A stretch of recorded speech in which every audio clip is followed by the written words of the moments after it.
بسم اللہ الرحمن الرحیم الحمد للہ رب العالمین والصلاة والسلام علی رسولہ الکریم وعلی آلہ واصحابہ اجمعین وعلی کل من تبعہم بإحسان الی یوم الدین. اما بعد، عباد الرحمن کا بیان ہو رہا تھا. اللہ جل جلالہ نے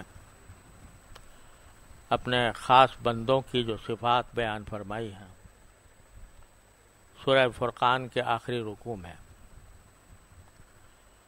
ان کا بیان شروع کیا تھا، کئی ہفتوں سے چل رہا ہے. ان صفات میں یاد دہانی کے لیے عرض کرتا ہوں کہ وہ صفات میں پہلی صفت تو یہ تھی کہ یمشون علی الارض ہونا، زمین پر وہ عاجزی سے چلتے ہیں، یعنی ان کے اندر تواضع ہے، تکبر نہیں ہے. زمین پر عاجزی سے چلنا در حقیقت یہ علامت ہے اس بات کی کہ بندہ تکبر سے خالی ہے. تواضع جس کے معنی یہ ہے کہ وہ یہ سمجھے کہ میری ذات کا کوئی کمال نہیں ہے، میری ذات میں کوئی کمال نہیں ہے، اگر کچھ ہے تو وہ اللہ تبارک و تعالیٰ کی عطا ہے، جب چاہے مجھ سے چھین لے گا، چھین لے. یہ جب احساس دل میں جاگزیں ہو جاتا ہے تو اس کا اثر انسان کے نقل و حرکت پہ بھی پڑتا ہے، تو اس کے اندر چل چال میں اس کی تواضع ہوتی ہے. اور پھر وَإِذَا خَاطَبَهُمُ الْجَاهِلُونَ قَالُوا سَلَامًا، جب نادان لوگ ان سے بات کرتے ہیں، ان سے خطاب کرتے ہیں، تو وہ سلامتی کی بات کہہ کر کہتے ہیں. لڑائی کا جواب لڑائی سے نہیں، برائی کا جواب برائی سے نہیں، بلکہ سلامتی، کہ اگر کوئی جواب دینا بھی ہے تو سلامتی کا جواب ہے، اور اگر نہیں دینا تو السلام علیکم، آپ کی راہ اور ہے، میری راہ اور ہے. لڑائی جھگڑے میں نہیں پڑتے. والذین یبیتون لربہم سجدا وقیاما، اور وہ راتیں گزارتے ہیں اس حالت میں کہ کبھی سجدے میں ہیں، کبھی قیام میں ہیں. اللہ تعالی ہم سب کو اس کی توفیق عطا فرمائے. اب آگے ارشاد فرمایا جو والذین لا یدعون مع اللہ الہا آخر،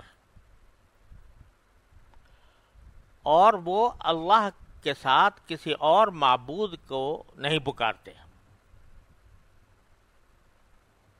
کیا معنی کہ توحید پر ایمان رکھتے ہیں، اللہ تبارک و تعالیٰ کی وحدانیت پر ایمان رکھتے ہیں. یہ کچھ اللہ تبارک و تعالیٰ کے کلام کے اسرار اللہ تبارک و تعالیٰ ہی بہتر جانتے ہیں. انسان کی عقل سمجھ بہت محدود ہے، وہ اس کے اسرار کو کی تہ تک پہنچنے سے قاصر ہے. بظاہر عجیب سی بات معلوم ہوتی ہے کہ پہلے اوصاف ذکر فرمائے ہیں کہ تواضع ہے ان کے اندر، لوگوں سے جھگڑا نہیں کرتے، راتیں اللہ تبارک و تعالیٰ کی بارگاہ میں سجدہ ریز ہو کر گزارتے ہیں، کھڑے ہو کر گزارتے ہیں. جو لوگ یہ سارے کام کرتے ہیں تو یہ تو ایک طبیعی بات ہے کہ وہ مومن ہوں گے نا. تو توحید تو سب سے پہلی چیز ہے، اس کے بعد ہی سارے اعمال آتے ہیں. تو ایک مرتبہ جب کہہ دیا کہ بھئی وہ سجدے راتیں گزار رہے ہیں، سجدے میں ہیں، قیام میں ہیں، تواضع اختیار کرتے ہیں، اپنی بڑائی نہیں ہے ان کے اندر، لوگوں سے جھگڑتے نہیں ہیں، تو اب یہ کہنے کی کیا ضرورت تھی کہ وہ توحید کے بھی قائل ہیں. اگر توحید کے قائل نہ ہوتے تو راتیں کیسے گزارتے سجدے میں اور قیام میں، اور تواضع کیسے ان کے اندر پیدا ہوتی، لوگوں کے اندر، لوگوں سے جو لڑائی جھگڑے سے پرہیز کیسے کرتے اگر توحید ان کے اندر نہ ہوتی. تو بظاہر یہ ایک عجیب سی بات معلوم ہوتی ہے کہ پہلے ان کے اعمال صالحہ کا ذکر ہے اور پھر ایمان کا، توحید پر ایمان کا. تو اعمال صالحہ تو در حقیقت مرتب ہوتے ہیں ایمان کے اوپر، پہلے ایمان ہوتا ہے تو پھر اعمال صالحہ ہوتے ہیں. تو یہ عجیب ایک سوال ہے کہ بیچ میں اللہ تبارک و تعالی نے یہ کیا فرما دیا. تو میں نے جیسے عرض کیا کہ اللہ تعالیٰ کے کلام کا اسرار تو وہی جانتے ہیں، انسان کی عقل تو بہت محدود ہے. کیوں یہ بیچ میں جملہ لائے ہیں الذین لا یدعون مع اللہ الہا آخر، توحید کی طرف کیسے ایک دم سے رجوع فرما لیا؟ تو ایک بات یہ سمجھ میں آتی ہے واللہ سبحانہ وعالم کہ در حقیقت یہاں توحید سے مقصود علمی توحید نہیں ہے بلکہ عملی توحید ہے. توحید ایک تو علمی ہوتی ہے جو علم کلام کا موضوع ہے، علم عقائد کا موضوع ہے کہ اللہ تعالیٰ کو ایک ماننا کہ اللہ تعالیٰ کے سوا کوئی معبود نہیں ہے، کوئی شریک نہیں ہے اس کا. اس کے بغیر تو ایمان ہی مکمل نہیں ہوتا جب تک آدمی یہ اس بات پر اعتقاد نہ رکھے. یہ توحید علمی ہے، نظریاتی ہے، کہ اعتقادی ہے کہ میں نے یہ عقیدہ رکھا ہے کہ اللہ تبارک و تعالیٰ کے سوا اس کائنات میں کوئی معبود نہیں. وہ کائنات کا خالق بھی وہی ہے، کائنات کا رازق بھی وہی ہے، سارے اعمال جو کچھ نظر آتے ہیں وہ سب اللہ تعالیٰ سے صادر ہوتے ہیں. تو ایک تو یہ علمی توحید ہے، اعتقادی توحید ہے. حضرات صوفیاء کرام فرماتے ہیں کہ توحید علمی کافی نہیں ہے بلکہ انسان کو مکمل بننے کے لیے اور اس کے اصلاح نفس کے لیے، تزکیے کے لیے توحید عملی چاہیے. توحید عملی جب تک نہیں ہوگی تو اس وقت تک بندہ جو ہے وہ صحیح معنی میں بندہ نہیں ہے، عباد الرحمن میں شامل ہونے کے لائق نہیں ہے. اس کو صوفیاء کرام تعبیر فرماتے ہیں مقام توحید سے، کہ مقام توحید حاصل ہونا چاہیے. اب مقام توحید کیا ہوتا ہے؟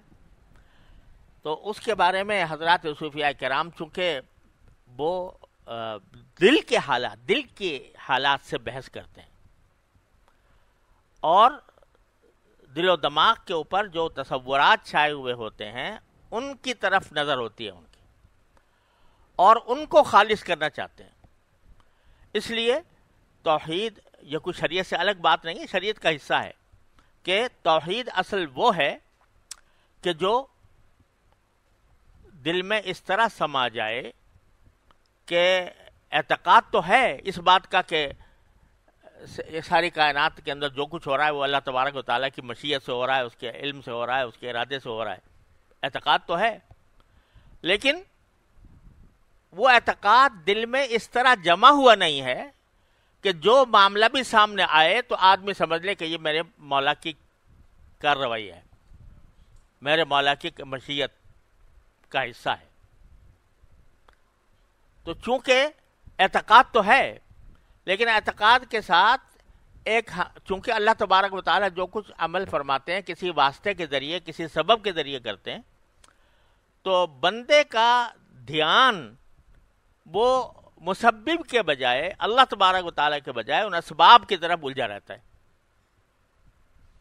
اگر کسی نے مجھے تھپڑ مار دیا تو میں کیا کہوں گا کہ اس نے مارا مجھے، سمجھے نا؟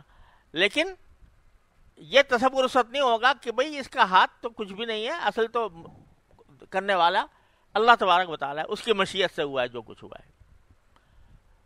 تو یہ تصور انسان کے دل پر چھاتا نہیں ہے، اور اس تصور کا دل میں استحضار نہیں رہتا، یعنی دھیان نہیں رہتا۔ ہونا یہ چاہیے کہ آدمی کے سامنے جو کوئی واقعہ پیش آئے، وہ خوشی کا ہو یا غم کا ہو، وہ ایک طرف تو خوشی اور غم کے جو طبعی جذبات ہیں وہ کوئی ممنوع نہیں ہے، لیکن ساتھ ہی یہ سمجھے کہ یہ مشیت باری تعالیٰ کی کار فرما ہے، باری تعالیٰ کی مشیت سے ہو رہا ہے جو کچھ ہو رہا ہے۔ اگر مجھے کوئی غم پہنچا ہے تو اس کی مشیت سے پہنچا ہے، اگر مجھے کوئی خوشی پہنچی ہے تو اس کی مشیت سے پہنچی ہے۔ ما یفتح اللہ من رحمت فلا ممسک لہا وما یمسک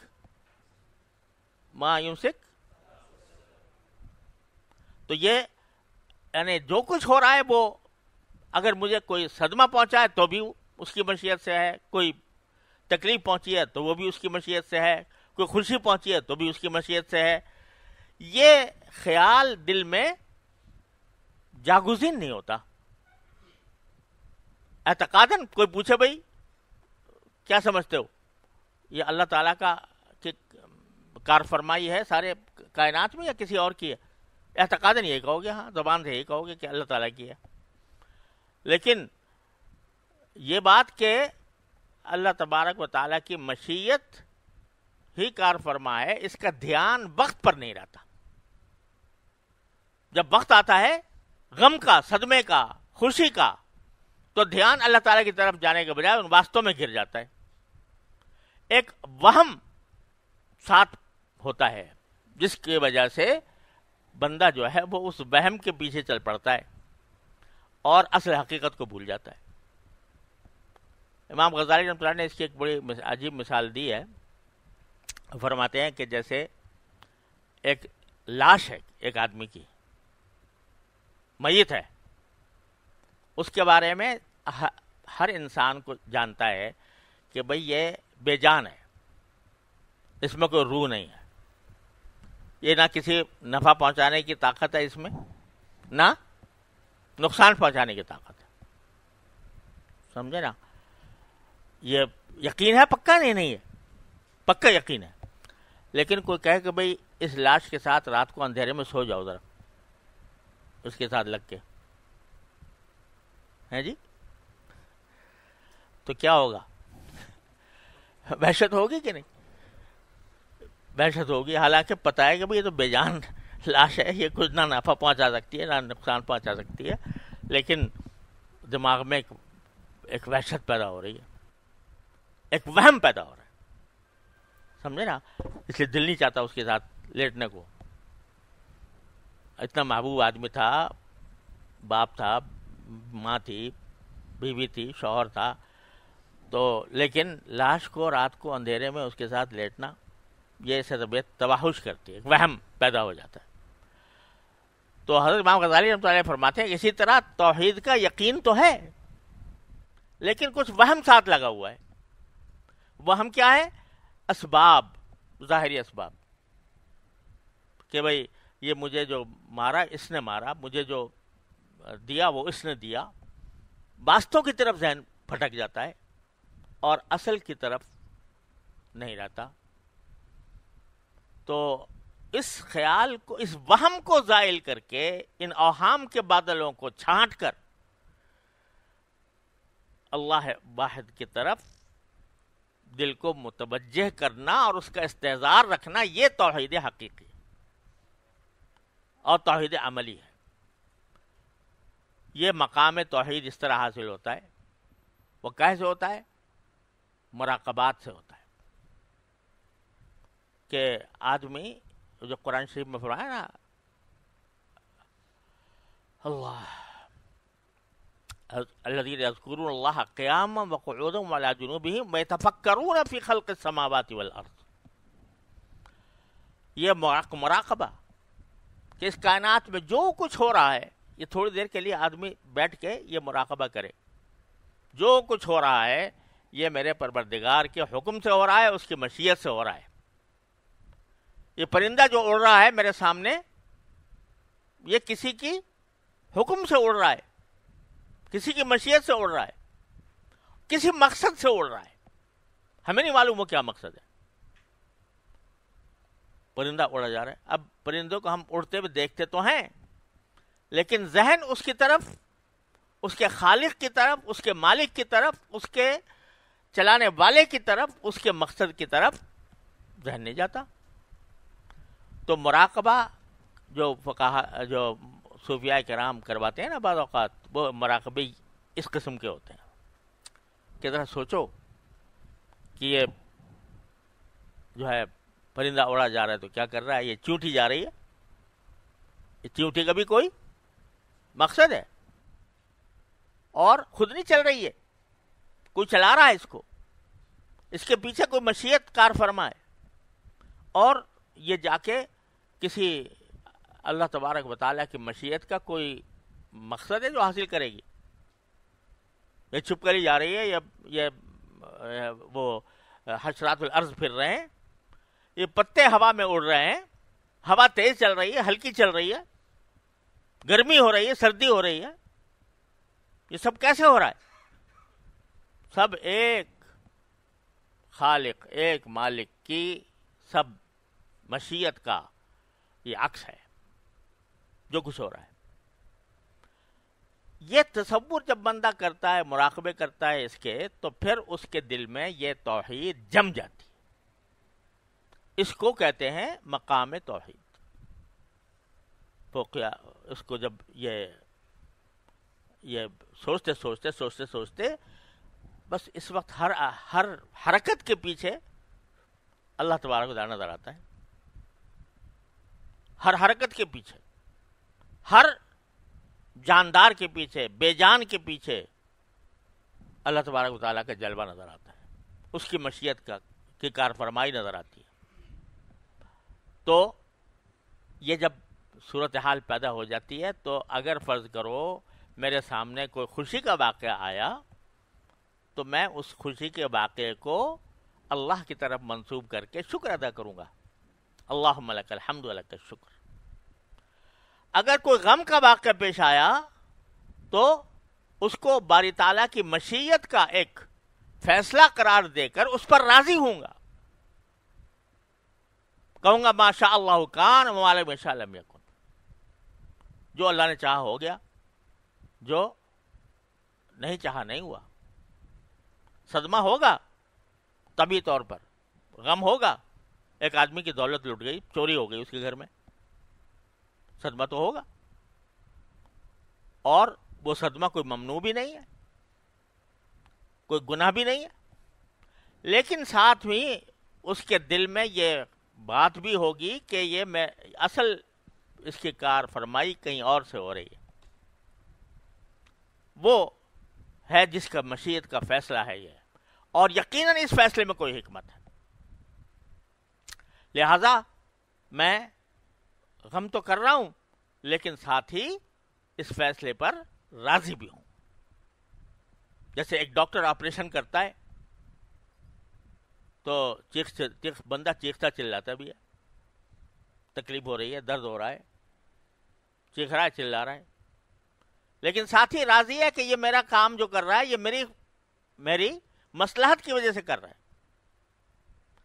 تو باوجود چیخنے چلانے کے، باوجود غم کرنے کے، باوجود تکلیف محسوس کرنے کے، اس کے دل میں یہ یقین اعتقاد ہوتا ہے کہ یہ ڈاکٹر کوئی دشمن نہیں ہے جو میرے اوپر چھرا چلا رہا ہے، بلکہ یہ میرا خیرخواہ ہے۔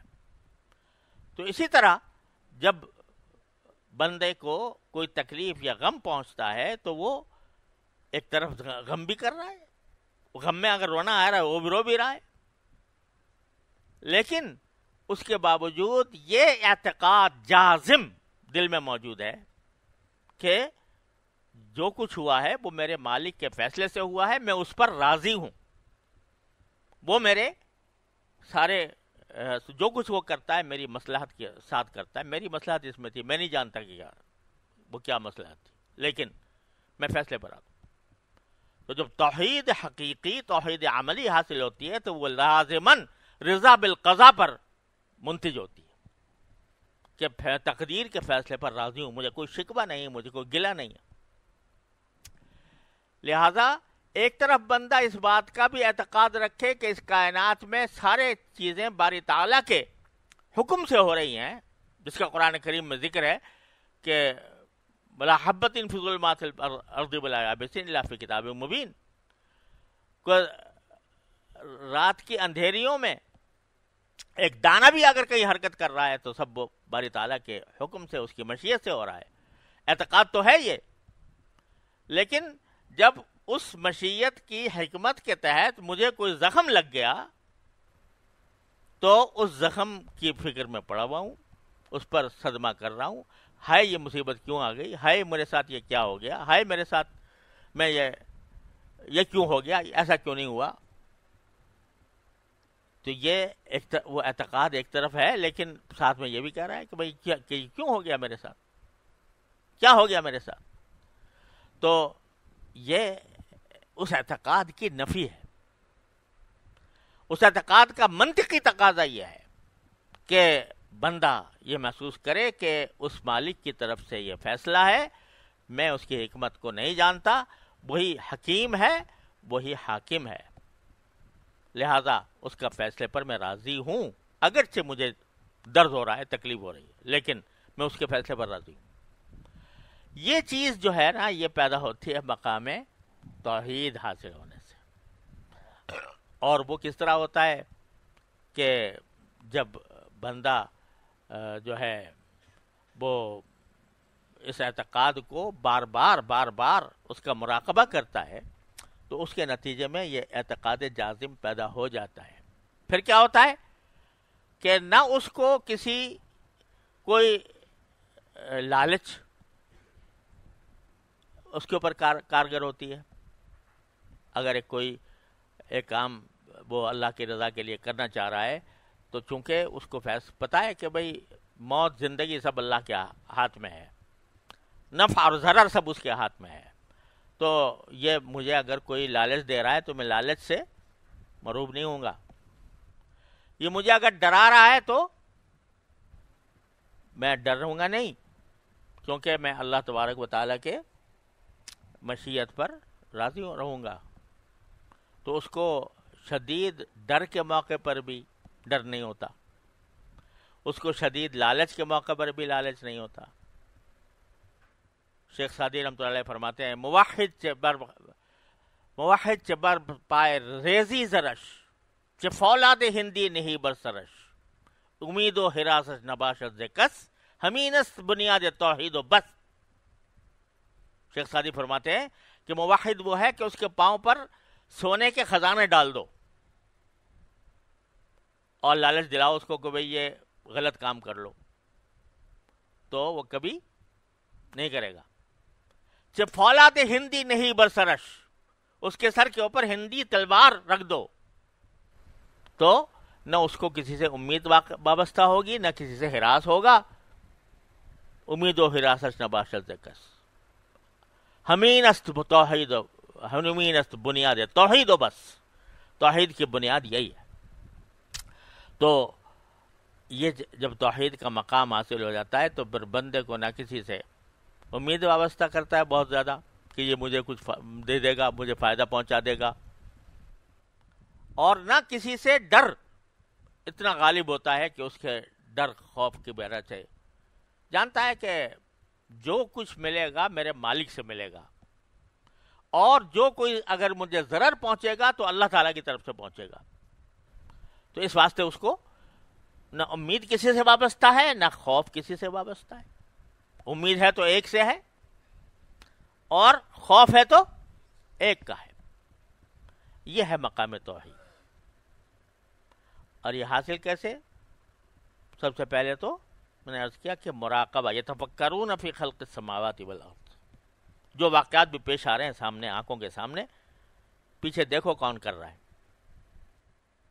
جو پتا ہل رہا ہے، جو ہوا کا جھونکے چل رہے ہیں، یہ سب ان کے ساتھ تصور کرو کہ یہ کسی مالک کی مشیت سے ہو رہا ہے، اور وہی اسی کی مشیت کار فرما ہے۔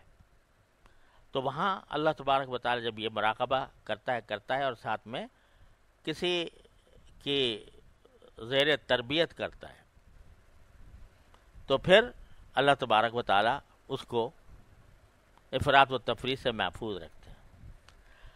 اب مثلا افراط و تفریط بھی عرض کرتا ہوں کہ اس میں کیا ہوتا ہے کہ ایک طرف تو یہ مقام توحید ہے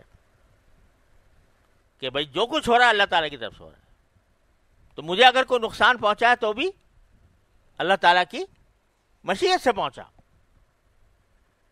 لیکن ادب کا تقاضا یہ ہے کہ خیر کو تو منسوب کرے اللہ تعالیٰ کی طرف، اور اگر کوئی شر ہو تو اس کو اللہ تعالیٰ کی طرف منسوب نہ کرے، اگرچہ ہے انہی کی مشیت سے، وہ خالق خیر بھی ہیں خالق شر بھی ہیں، لیکن منسوب ان کی طرف نہ کرنے کے بجائے اپنی طرف کرے. حضرت ابراہیم علیہ السلام کیا فرماتے ہیں؟ الذی خلقنی فہو یہدین ویطعمنی ربی ویسقین واذا مرضت فہو یشفین. میرا پروردگار وہ ہے کہ جو مجھے زندہ کرتا ہے، مجھے موت دیتا ہے، جو مجھے کھانا کھلاتا ہے، مجھے پانی پلاتا ہے، اور جب میں بیمار ہو جاتا ہوں تو شفا دیتا ہے. تو اگرچہ بیماری بھی تو انہی کی طرف سے آ رہی ہے، انہی کی مشیت سے آ رہی ہے، لیکن مقام ادب یہ ہے کہ اس کو اس کی طرف منسوب، اللہ تعالیٰ کی طرف منسوب نہ کرے، اپنی طرف کرے. اذا مرضت فہو یشفین، میں بیمار ہوتا ہوں تو وہ شفا دیتا ہے. حضرت موسیٰ علیہ السلام، حضرت خضر علیہ السلام کا واقعہ آپ سب لوگ جانتے ہیں.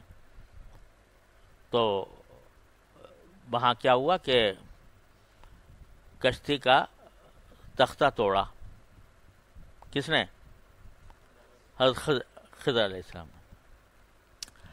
اللہ تعالیٰ کے حکم سے ہی توڑا نا،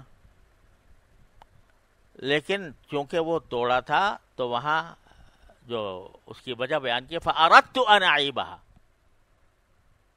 اپنی طرف منسوب کیا، میں نے چاہا کہ اس کو عیب لگا دوں، کیونکہ تاکہ بادشاہ جو ہے آگے ان کو پکڑے نہیں.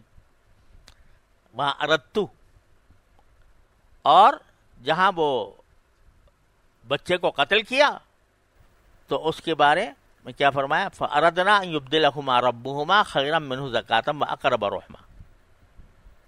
ہم نے چاہا، یعنی اللہ تعالیٰ کی مشیت نے اور مجھ نے چاہا کہ اس بچے کے بدلے میں کوئی اچھا بچہ اس کو عطا فرمائے ماں باپ کو. اور فَأَرَادَ رَبُّكَ أَن يَبْلُغَا أَشُدَّهُمَا وَيَسْتَخْرِجَا كَنزَهُمَا.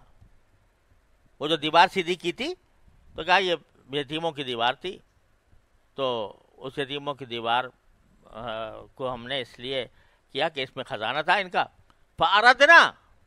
فَأَرَادَ رَبُّكَ أَن يَبْلُغَا أَشُدَّهُمَا. پروردگار نے ارادہ فرمایا کہ یہ بچے جو ہیں جوان ہوں اور پھر وہ خزانہ نکالیں. تو اچھی باتوں کی نسبت اللہ تعالیٰ کی طرف، اور کشتی توڑنے کی نسبت اپنی طرف. فَأَرَدْتُ أَنْ أَعِيبَهَا.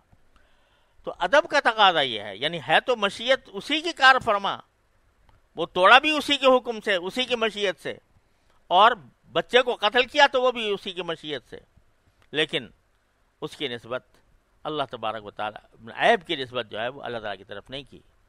تو آدمی کو چاہیے کہ ایک طرف تو یہ توحید کا عقیدہ دل میں سما گیا، حال بن گیا، مقام بن گیا، ہر چیز کے پیچھے اللہ تبارک و تعالیٰ کا کار فرما نظر آتا ہے، لیکن ساتھ ہی اچھائیوں کے نسبت اللہ کی طرف کرے اور برائیوں کی نسبت اپنی طرف کرے.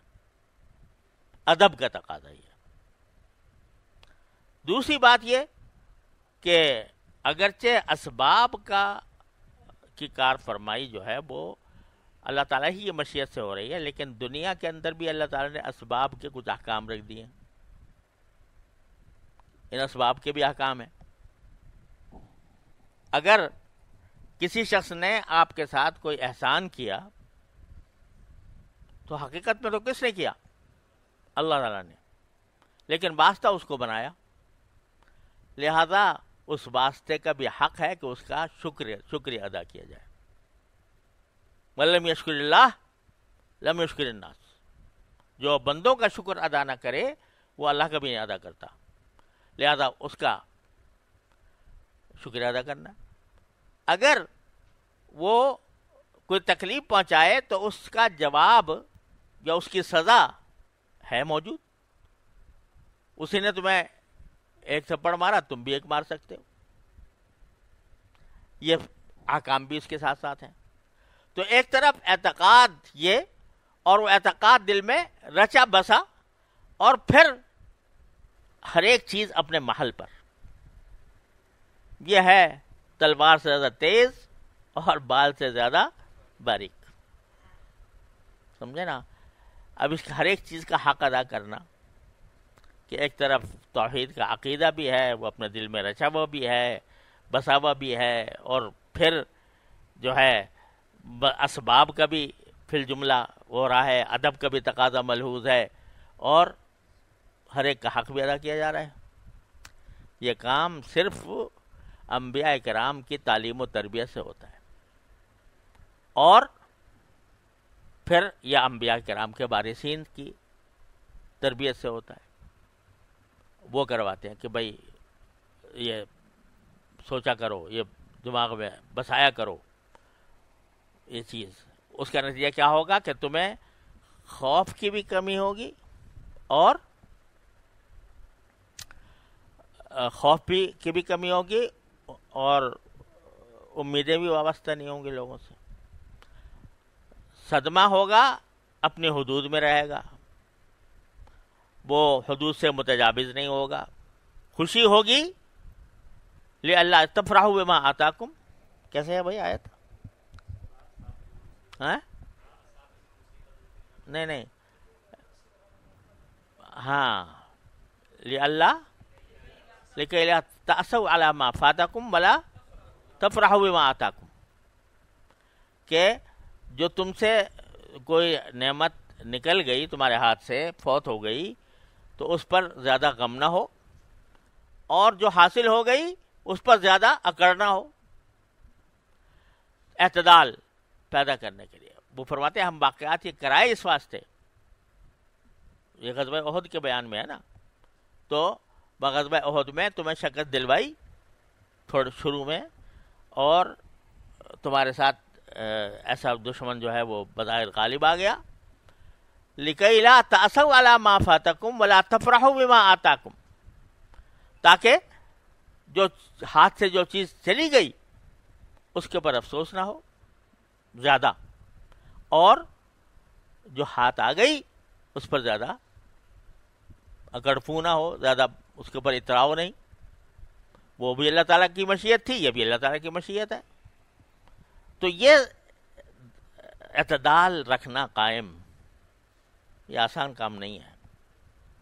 یہ بزرگوں کی صحبت سے ہی حاصل ہوتا ہے. اور یہ بات جو کچھ میں کہہ رہا ہوں یہ بھی نظریاتی طور پر سمجھ میں آ گئی نہیں؟ نظریاتی طور پر سمجھ میں آ گئی، لیکن عملاً آیا یہ عملاً حاصل ہے یا نہیں ہے؟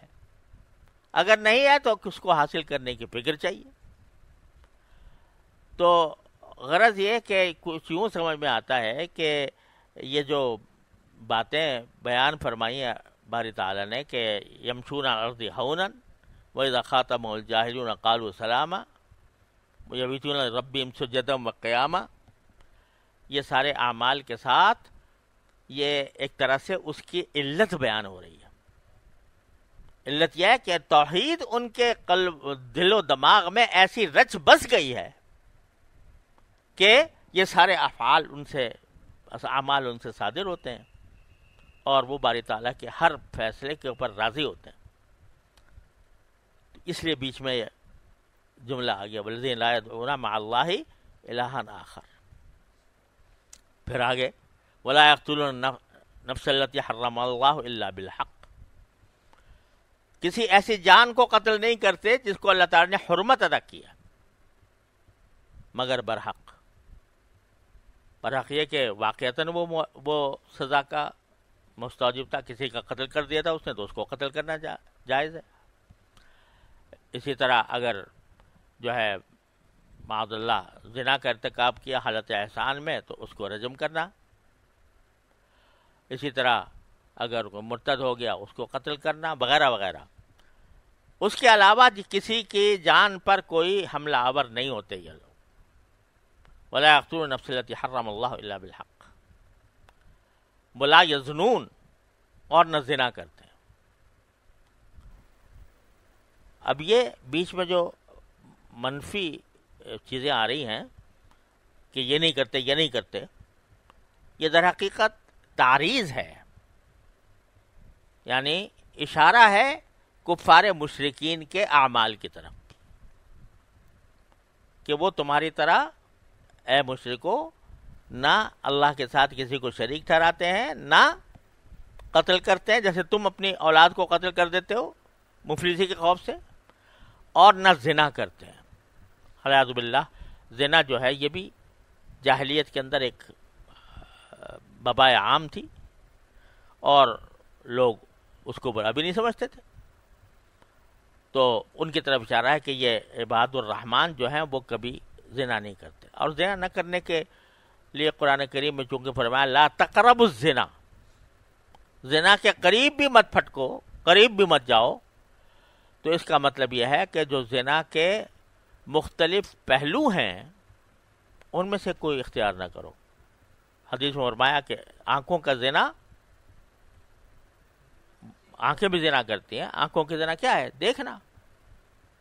کسی غیر محرم کو لذت لینے کے لیے کی وجہ سے یا اس کے مقصد سے دیکھنا، یہ آنکھوں کا زنا ہے. اللہ بچائے. اور یہ اللہ بچائے یہ جو زنا ہے یہ آج کے معاشرے میں ایسا پھیلا ہے کہ اس سے بچنا جو ہے وہ بظاہر مشکل ہو گیا. ہر آدمی کی جیب میں پہنچا دیا زنا. ہر آدمی کی جیب میں دشمنوں نے زنا پہنچا دیا ہے. اور کیسا ہی پارسا آدمی ہو، کیسا ہی متقی ہو، لیکن اللہ بچائے اگر اللہ تعالیٰ کی حفاظت نہ ہو اور خود اس کا عزم اور ہمت نہ ہو تو آدمی مبتلا ہو جاتا ہے. تو اللہ بچائے. اب آگے اللہ تعالیٰ فرماتے ہیں وَمَن يَفْعَلْ ذَلِكَ يَلْقَ أَثَامًا. جو آدمی یہ کام کرے گا، شرک کرے گا، کسی کو قتل کرے گا، زنا کرے گا، والعیاذ باللہ، یلقا اثاما، تو وہ اپنے گناہ کی سزا بھگتے گا. کس طرح بھگتے گا؟ یضاعف لہ العذاب یوم القیامہ، قیامت کے دن اس کے عذاب کو دگنا کر دیا جائے گا. وَيَخْلُدْ فِيهِ مُهَانًا، اور اس میں ہمیشہ رہے گا ذلیل ہو کر. والعیاذ باللہ. اتنی زبردست بعید بیان فرمائی شرک کی اور قتل کی اور زنا کی. ایک حدیث میں رسول کریم صلی اللہ علیہ وسلم سے پوچھا کہ یا رسول اللہ سب سے بڑے گناہ کیا ہیں؟ تو آپ نے فرمایا الاشراک باللہ، سب سے بڑا گناہ شرک. اس کے بعد پوچھا اور کیا؟ اس کے بعد تو فرمایا کہ پہلے کا فرمایا ان تجعل للہ ندا وهو خلقک، کہ تم خدا کے ساتھ کسی کو شریک ٹھہراؤ حالانکہ اللہ نے تمہیں پیدا کیا. پھر پوچھا کہ اس کے بعد کون سا ہے؟ تو آپ نے فرمایا کہ ان تقتل اولادک خشیۃ ان تطعم معک، کہ تم اپنے اولاد کو قتل کرو اس وجہ سے کہ اس ڈر سے کہ یہ تمہارے ساتھ کھانا کھائے گا، میں کہاں سے لاؤں گا پیسے. اعوذ باللہ، جیسے جاہلیت میں رواج تھا. پھر آپ نے پوچھا اس کے بعد کون سا؟ تو آپ نے فرمایا ان تزانی حلیلۃ جارک، اپنے پڑوسی کی بیوی سے زنا کرنا ہو. تو یہی ترتیب بیان فرمائی وہاں جو یہاں مذکور ہے. تو جو یہ کرے گا تو اپنے گناہ کی سزا بھگتے گا، اس میں وہ گناہ ڈبل کیا جائے گا اور اس عذاب میں رہے گا ذلیل ہو کر. یخلد فیہ مہانا.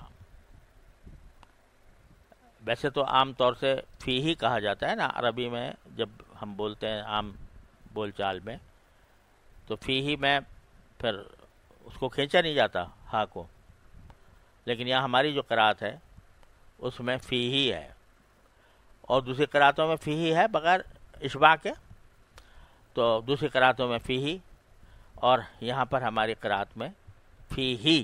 یہ بھی ایک قرأت ہے، یعنی یہ بھی ایک طریقہ تھا اہل عرب بعض قبیلوں کا کہ وہ ہا کی جو ضمیر ہے اس کے اندر اشباع کرتے تھے، اس کو کھینچ کر پڑھتے تھے.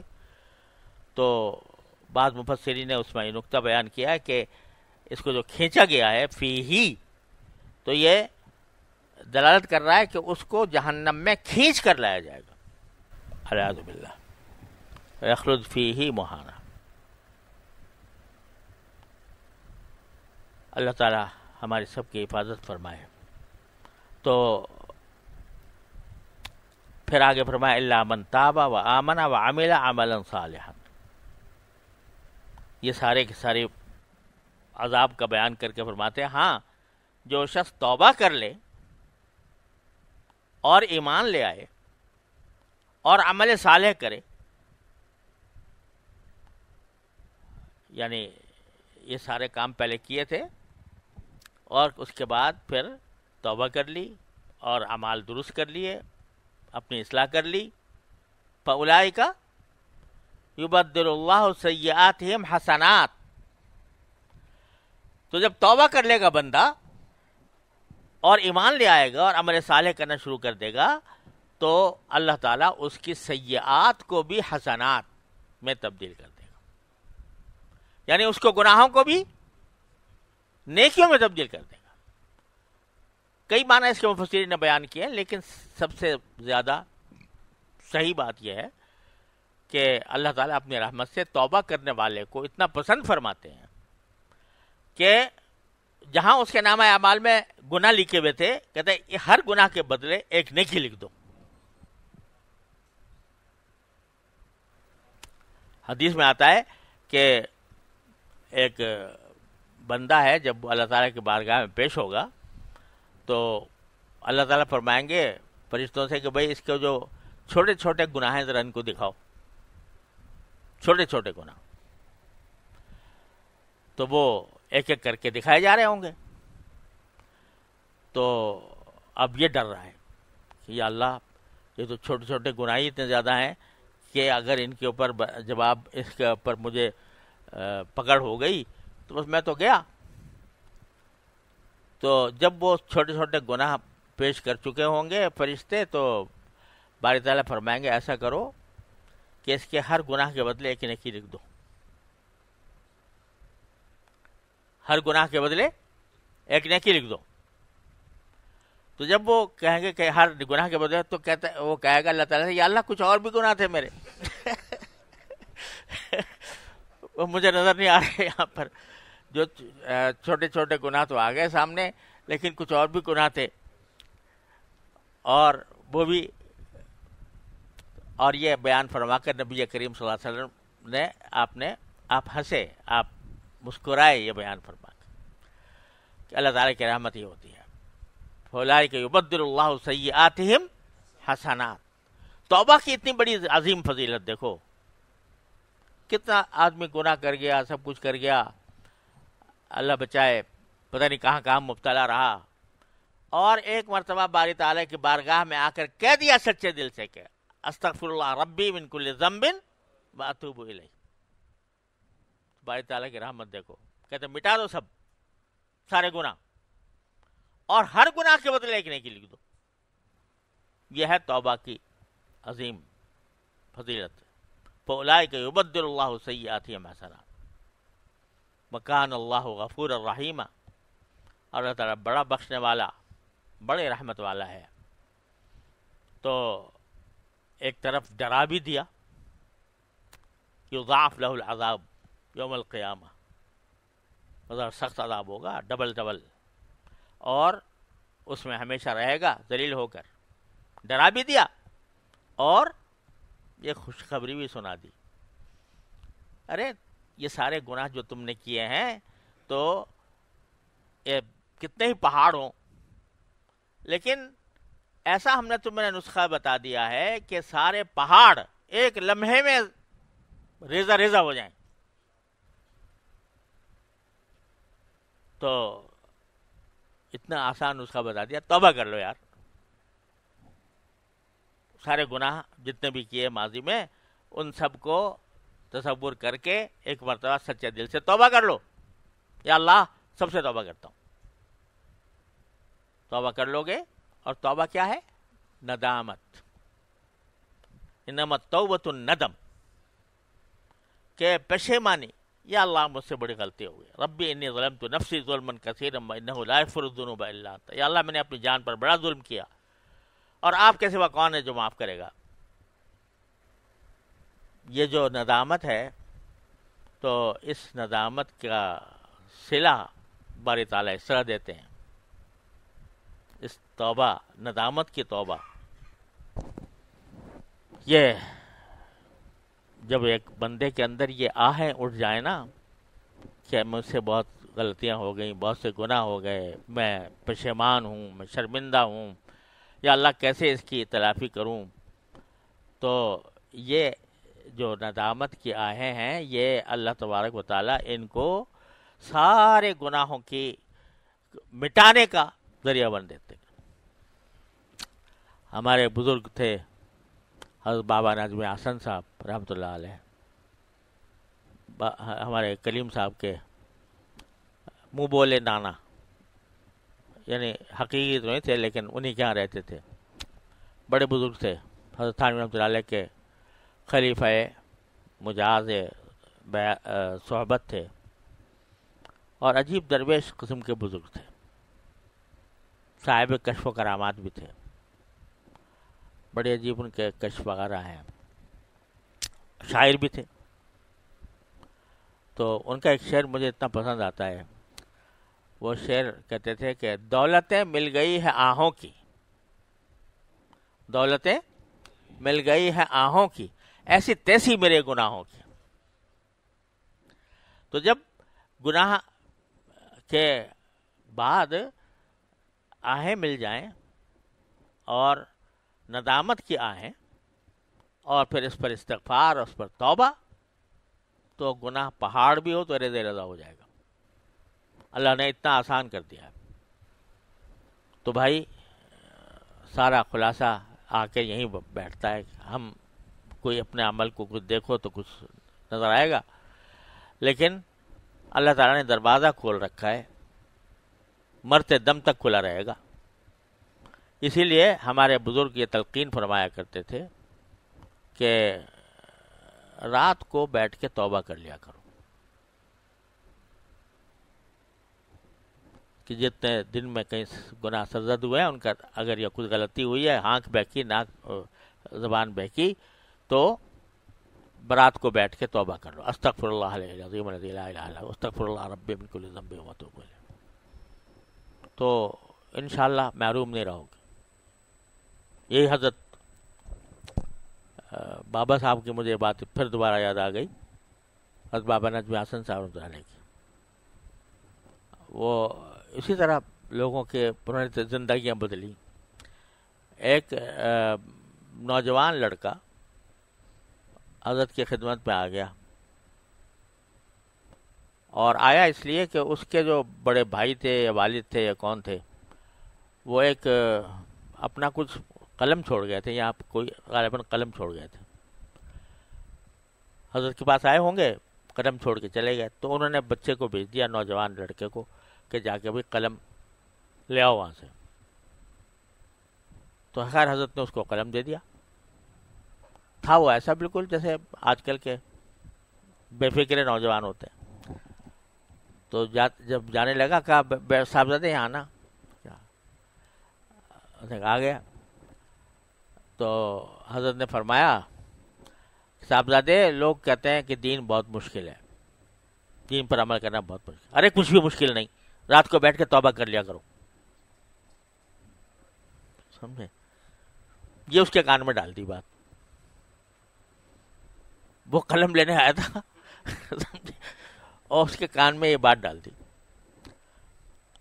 اب اللہ کے نیک بندے کی بات اور اس کے دل میں اتر گئی، اس سے زندگی بدل دی اس کی، اس نے عمل کرنا شروع کیا ہوگا، اللہ نے زندگی بدل دی۔ تو یہ توبہ جو ہے یہ ایسا تریاق ہے اللہ تعالیٰ نے دیا ہے۔ شیطان پیدا کیا تو شیطان کا تریاق بھی چاہیے، ایک زہر پیدا کیا تو تریاق بھی چاہیے، تو استغفار اور توبہ کا تریاق اللہ تعالیٰ نے عطا فرما دیا۔ بس ہم تو اسی سہارے جیتے رہیں گے، سمجھے، ہم سے کچھ بن پڑے نہ پڑے، لیکن باری تعالیٰ کی بارگاہ میں استغفار اور توبہ کرتے رہو کرتے رہو کرتے رہو، اسی میں جان نکل جائے تو بس پہنچ جاؤ گے انشاءاللہ۔ اللہ تبارک و تعالیٰ اپنی رحمت سے عمل کی توفیق عطا فرمائے۔ وصلی اللہ تعالیٰ علی خیر خلقہ۔